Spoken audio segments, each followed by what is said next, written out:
नमस्कार दोस्तों, स्वागत आप सभी का। दोस्तों, सीईटी बना सरकार के गले का फांस, युवा कर रहे हैं ये तैयारियां और 20 ग्रुपों का क्या होने वाला है। यदि आप कंप्लीट डिटेल जानना चाहते हैं तो वीडियो को लास्ट तक और ध्यान से ज़रूर देखें। इससे पहले यदि आप इस चैनल पर नए हैं तो चैनल को सब्सक्राइब ज़रूर करें और इस वीडियो को लाइक भी ज़रूर करें।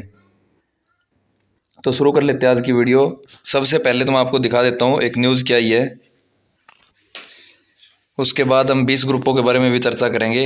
तो इसमें सबसे पहले तो ये बताया कि सामाजिक आर्थिक मानदंड के अंक है वो सरकार की गले का फांस बन गए हैं, भर्तियों पर अलग से असर पड़ा है।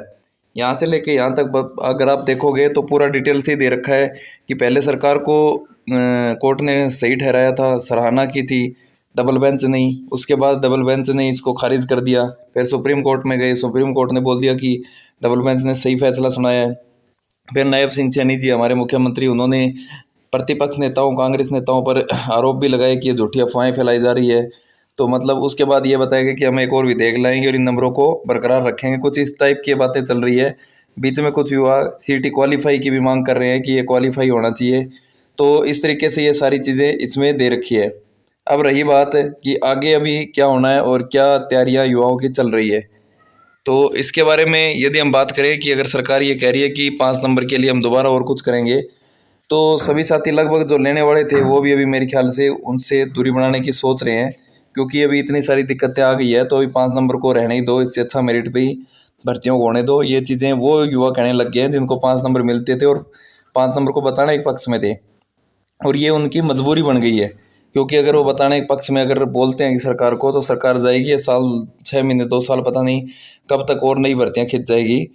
ये भर्तियां चलो हो रही है, नई भर्ती में फिर से अगर मान लो कोई अमेंडमेंट लाते हैं, अगर वो कोर्ट में फंस जाता है मामला, फिर नई भर्ती में आपको पता है कितना टाइम लग सकता है। तो ये चीज़ इसलिए युवा तैयारी सोच रहे हैं कि हमें मेरिट के बेस पे भर्तियाँ दे दो, कोई दिक्कत नहीं है। 5 नंबर आप नहीं दे रहे हो तो कम से कम भर्तियाँ तो टाइम पे हो जाए।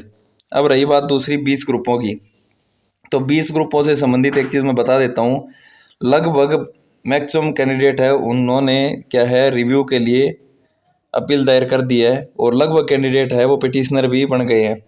यहाँ पे मैं किसी एडवोकेट का नाम नहीं लूँगा, ना किसी का ऐड करूँगा लेकिन आपको पता है कि जो ये 20 ग्रुप है इसमें लगभग जो कैंडिडेट है उनकी सैलरी शायद 35-40 हज़ार इसके लगभग ज़रूर होगी।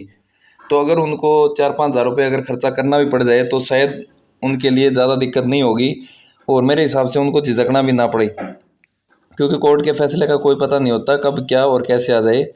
हालांकि आएगा तो सभी के साथ एक साथ ही आएगा। अभी जो न्यूज़ मिल रही है उसके अकॉर्डिंग भी या तो सबका पेपर होगा या सबका नहीं होगा। लेकिन कई बार ऐसा होता है कि कोई बीच बिचाले का कोई नया रास्ता जिसकी हमें नॉलेज ही नहीं है, यानी कि कानून की नॉलेज नहीं है, तो इस टाइप का भी कुछ अगर फैसला आ जाता है तो इससे अच्छा आप पिटिशनर ज़रूर बने, और जितने ज़्यादा पिटिशनर होंगे तो हो सकता है कि इस केस की मजबूती भी ज़्यादा बनेगी, जहाँ तक मुझे लग रहा है। अब वो आपको डिसाइड करना है कि एडवोकेट कौन सा करना है, किसके थ्रू हमें रिव्यू डलवाना है और क्या करना है।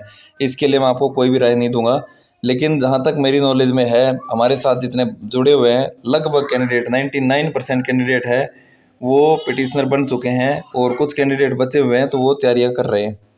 बाकी आप अपनी राय कमेंट करके ज़रूर बताएं, क्या आप पिटिशनर बन रहे हैं या नहीं बन रहे हैं, 20 ग्रुप बचेंगे या नहीं बचेंगे। हालांकि एडवोकेट है वो यही बोल रहे हैं कि हमारा पूरा जोर, पूरी कोशिश रहेगी। 100% कोई भी नहीं बोल सकता, क्योंकि 100% तो फैसला जज साहब को ही सुनाना है। आपने वीडियो यहाँ तक देखी, आपका बहुत